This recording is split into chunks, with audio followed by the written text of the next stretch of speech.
സത്യത്തിൽ ഓഫർ തന്നെയാണോ? വേറെ എവിടെ കിട്ടുമോ അതിൽ കുറഞ്ഞിട്ട്? എത്ര റേറ്റ്? നമുക്ക് ലാസ്റ്റ് ആക്കുമോ എന്തേലും?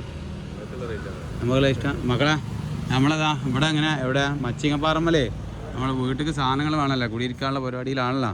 അതിൻ്റെ ഇടയിൽ ഇപ്പോൾ സേഫാക്കാക്ക് ഒരു കട്ടിൽ വേണം. അപ്പോൾ കട്ടിൽ വന്നാട്ടാ ഒരുപാട് സാധനങ്ങൾ ചെറിയ പൈസ ഉള്ളൂ കേട്ടോ സംഭവം. ഇനിയിപ്പോൾ ഇതിൻ്റെ നമ്പർ കിട്ടണമെങ്കിൽ ഇതട്ടെ ഇവിടെ നമ്പർ ഉണ്ട്. ഇനിയിപ്പോൾ അയിമ വെച്ചിട്ട് നമ്പർ എടുത്തോളൂ, അത് നല്ലത്. മറ്റേന്താ വെച്ചാൽ ഇതിനൊക്കെ ചെറിയ പൈസ ഉള്ളൂ കേട്ടോ, 5000 ചോട പൈസ ഉള്ളൂ ചിലതൊക്കെ. അതിൽ കൂടിയുണ്ട് 10-12,000 അതുണ്ട്.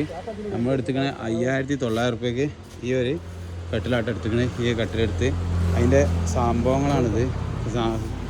സലാങ്ക അപ്പോൾ ഉണ്ടെങ്കിൽ ഇതൊക്കെ ഓഫറാട്ടോ, നല്ല ഓഫറുണ്ട്. ഇത് 12,000 കേട്ടോ. ഇത് വില ഉള്ളതാണ് സാധനം, നല്ല കനുണ്ട്. അപ്പോൾ ബാക്കി സാധനങ്ങൾ ഒരുവിധം സാധനങ്ങൾ ഇവിടെ നല്ല സോഫ ഉണ്ട്, നല്ല രസമുള്ള സോഫ ഉണ്ട്, ഞാൻ കാണിച്ചു തരാം. അപ്പോൾ അത് ചെറിയ പൈസ ഉള്ളൂ കേട്ടോ, 24,000 നല്ല സോഫ ഉണ്ട് ഇവിടെ. ആയി മുതലാവും. ഈ പെരി കൊണ്ടുപോകണമെന്ന് മനസ്സിലൊരാഗ്രഹമുണ്ട്. ചോദിച്ചു നോക്കട്ടെ, കുട്ടിയൊക്കെ പറ്റുകയാണെങ്കിൽ എന്ത് ചെയ്യാം, നമുക്ക് കൊണ്ടുപോകാം. അടിപൊളി സോഫ ഉണ്ട്, ഒരുപാട് സാധനങ്ങളുണ്ട് കേട്ടോ. സെറ്റപ്പ് സാധനങ്ങൾ ഒരുപാടുണ്ട്. ഈ സോഫ ഉണ്ട് ഞങ്ങൾ, ഈ ഒരു സോഫ 24,000 തരാറുണ്ട്. ഓക്കെ, ഇതെങ്ങനെയുണ്ട് നിങ്ങളുടെ അഭിപ്രായത്തിൽ? ലാഭമല്ല, പ്രീമിയം ക്വാളിറ്റി, നല്ല സാധനം, സൂപ്പർ സാധനം, സെറ്റ് സാധനം. ഓക്കെ.